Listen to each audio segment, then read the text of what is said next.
PM Narendra Modi આવતીકાલે ગુજરાતના પ્રવાસે અને ગુજરાતના વિવિધ વિકાસલક્ષી કાર્યોનું વર્ચ્યુઅલી લોકાર્પણ કરશે. નેશનલ હાઇવેના 1575 કરોડના 3 કામના ખાતમુહૂર્ત કરશે. તો ગાવડકા બગસરા સેક્શનમાં કામનું ખાતમુહૂર્ત થશે. વાવ સતલાસણાથી વૃંદાવન ચોકડી ખેરાલુ સુધી 4 લેન બનાવવામાં આવશે. અમદાવાદના શાસ્ત્રી બ્રિજને 8 માર્ગીય બનાવવામાં આવશે અને નારોલ જંકશનથી સરખેજ જંકશન સુધી 6 લેન બનાવવામાં આવશે. તો સીએમ ભૂપેન્દ્ર પટેલ ગાંધીનગરથી કાર્યક્રમમાં જોડાશે. આવતીકાલે પીએમ મોદીની ગુજરાતની મુલાકાત અને આ મુલાકાતને ખૂબ જ સૂચક માનવામાં આવે છે.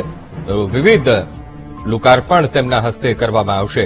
તો પીએમ નરેન્દ્ર મોદી આવતીકાલે ગુજરાતના પ્રવાસે છે અને વિવિધ વિકાસલક્ષી કાર્યોનું ગુજરાતમાં વર્ચ્યુઅલી લોકાર્પણ તેમના હસ્તે થવાનું છે.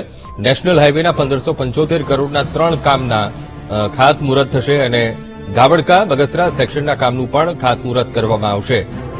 તો આ તરફ વાવ સતલાસણાથી વૃંદાવન ચોકડી ખેરાલુ સુધી 4 લેન બનાવવામાં આવશે અને અમદાવાદના શાસ્ત્રી બ્રિજને 8 માર્ગીય બનાવવામાં આવશે.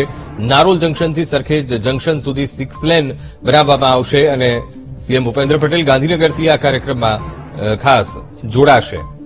તો પીએમ મોદી દ્વારા કરોડોના કામોનું આવતીકાલે ખાતમુહૂર્ત થશે. વિકાસલક્ષી કાર્યોનું વર્ચ્યુઅલી લોકાર્પણ તેમના હસ્તે અને 1575 કરોડના 3 કામના તેમના હસ્તે ખાતમુહૂર્ત કરવામાં આવશે.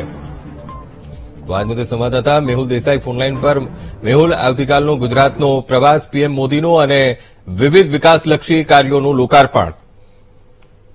બિલકુલ પીએમ મોદી જે છે તે આવતીકાલે ગુજરાતના પ્રવાસે આવી રહ્યા છે અને ગુજરાતમાં વિવિધ વિકાસના કામોનું લોકાર્પણ તેઓ કરશે.